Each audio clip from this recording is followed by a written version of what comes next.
Hello everyone, কালকে পহেলা বৈশাখ আর এখনো পর্যন্ত তার মানে আমার হাজবেন্ড এখনো পাঞ্জাবি কেনা হয়নি। তো এখন কি করার? বাট আমি তো ঠিকই একটা আইডিয়া বের করেই ফেলেছি। আরে এর চুলটাও একটু ভালোভাবে থাকেনি। হ্যাঁ, এবার ঠিক।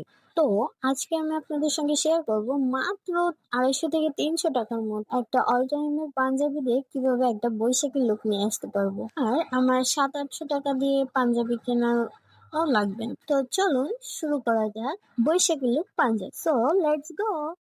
এই যে হচ্ছে আমার সেই পাঞ্জাবি আর যার দাম মাত্র ২৫০ থেকে ৩০০ টাকা দাম। এবার কি কি লাগছে সেগুলো বলা যায়। তো ফার্স্টে আমাদের লাগবে পাঞ্জাবিটা, এটাই হচ্ছে আমাদের মেইন।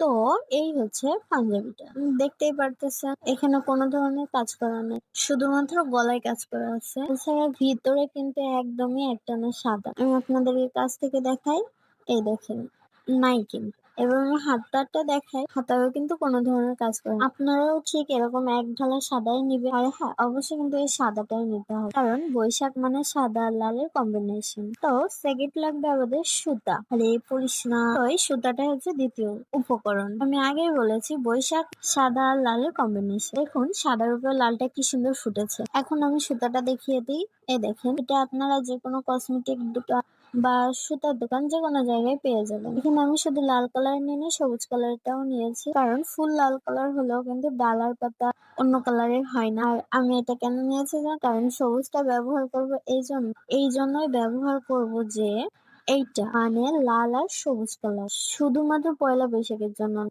এটা সবগুলো ইভেন্টের জন্যই। কারণ বেশিরভাগ যে ইভেন্ট গুলো আছে লাল আর সবুজের কম্বিনেশনে হয় শুধুমাত্র শোক দিবস বাদ। আর এজন্যই আমার লাল আর সবুজটা নেওয়া, তাই প্রতিটা ইভেন্টে এইটা পড়তে পারে। তো এই যে আমাদের দুইটা উপকরণ কিন্তু হয়ে গিয়েছে। এবার ৩ নাম্বার উপকরণ হচ্ছে যে কোনো ধরনের ফুল আঁকার জন্য, যেমন ধরুন একটা ফুল আঁকার জন্য এরকম ধরনের পেন্সিল বা রং আমি এটা নিয়েছি। আপনারা চাই পেন্সিলও ব্যবহার করতে পারেন, আবার এমন কোনো কালার ব্যবহার করতে পারেন যেটা কাপড়ের উপরে দিলে হাত থেকে যাবে না, উঠে যাবে, সেই কালারটাই ব্যবহার করতে পারেন। তো চলুন শুরু করা যায়।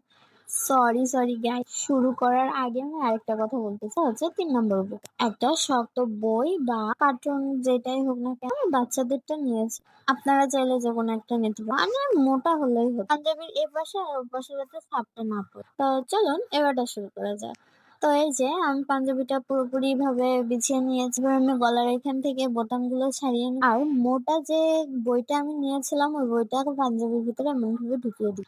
এরপরে আমি যে পেন্সিলটা ব্যবহার করব, আই মিন রংটা, সেই রংটা ফুল এঁকে নেব। ভাই যেমন তেমন ফুল হলেই হচ্ছে, কারণ এটা যখন পড়া হবে এবং দূর থেকে দেখা হবে এটা ততটা বোঝা যাবে না। কিন্তু একেবারে খারাপ করলে হবে না, যতটা সম্ভব ভালো করে করার চেষ্টা করতে হবে। আমি এখানে দেখানোর চেষ্টা করেছি কিন্তু ক্যামেরায় এটা ভালো উঠেনি, আমি পরবর্তীতে এটা জুম করে দিব। আমি কিন্তু ভিডিওর আগেই বলেছিলাম যে বৈশাখ মানেই হচ্ছে লাল আর সাদার কম্বিনেশন। তো আমি এখানে ফুলটা করব লাল আর পাতা আর ডালটা দিব সবুজ। এই যে একইভাবে সবগুলো আঁকা হয়ে গিয়েছে। এই যে দেখুন, আমি আপনাদেরকে একটু কাছ থেকে দেখাই, বোঝা যায় না কেন? একটু বোঝা যাচ্ছে। এই যে দেখেন, ভালো করে বোঝা যাচ্ছে না? ফুলগুলো কি সুন্দর হয়েছে। যতই হোক, আমি কিন্তু মজা করছিলাম। তো এই যে এই হচ্ছে ফুল।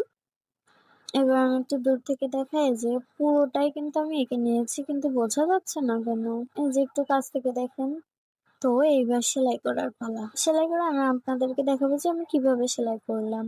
আর হ্যাঁ, আরেকটা কথা, ঘরের বউরা যদি এমন একটু বুদ্ধি খাটিয়ে যায় তাহলে কিন্তু স্বামীর টাকাও খরচ কম হয়ে যায়, আবার ফ্রিতে প্রশংসাও পাওয়া হয়ে যায়। আর মেয়েরা তো বিশেষ করে, সরি গাইস, আমার একটা বোন চলে আসছে। হ্যাঁ, তো কি বলছিলাম, মেয়েরা একটু প্রশংসা পাওয়ার জন্য কিন্তু অনেক অনেক কিছুই করে, শুধুমাত্র একটু প্রশংসা। তো এই তো হয়ে গেল, স্বামীর টাকাও বেঁচে গেল, আবার ফ্রিতে প্রশংসাও পাইলাম।